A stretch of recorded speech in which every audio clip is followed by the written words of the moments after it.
আপনারা অনেকেই জানেন না যে ফুলকপি এবং বাঁধাকপির চারা রোপণের সঠিক বয়স এবং রোপণের প্রক্রিয়াটি। তো ভিডিওটি দেখুন, তাহলে জানতে পারবেন। সাধারণত 18 থেকে 22 দিন বয়স হলো ফুলকপি বা বাঁধাকপির চারা রোপণের সবচেয়ে উত্তম বয়স বা সময়। তো এই জন্য প্রথমে আপনারা এরকম করে আমি যেভাবে দেখিয়ে দিচ্ছি, দাউল দিয়ে মাটিটি করে নেবেন, আঙলিয়ে নেবেন, নেওয়ার পর একটু ভাগ করে নিয়ে এরকম করে আপনারা গাছগুলো লাগিয়ে দিতে পারেন।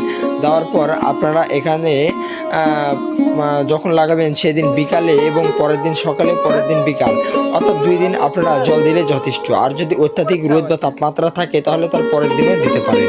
এভাবে আপনারা খুব সহজেই ফুলকপি বা বাঁধাকপির চারা রোপণ করতে পারেন এবং জল দিতে পারেন। ভিডিওটি ভালো লাগলে অবশ্যই ভিডিওতে লাইক দিন এবং আমাদের চ্যানেলে নতুন দর্শক হয়ে থাকলে অবশ্যই চ্যানেলটিকে সাবস্ক্রাইব করুন। Thanks for watching this is video.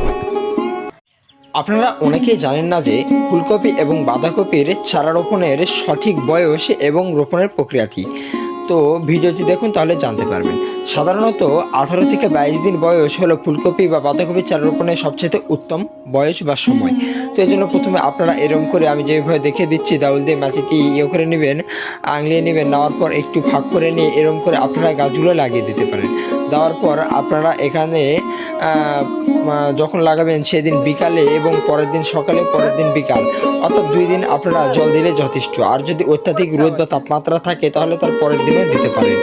এভাবে আপনারা খুব সহজেই ফুলকপি বা বাঁধাকপির চারা রোপণ করতে পারেন এবং জল দিতে পারেন। ভিডিওটি ভালো লাগলে অবশ্যই ভিডিওতে লাইক দিন এবং আমাদের চ্যানেলে নতুন দর্শক হয়ে থাকলে অবশ্যই চ্যানেলটিকে সাবস্ক্রাইব করুন। Thanks for watching this is video.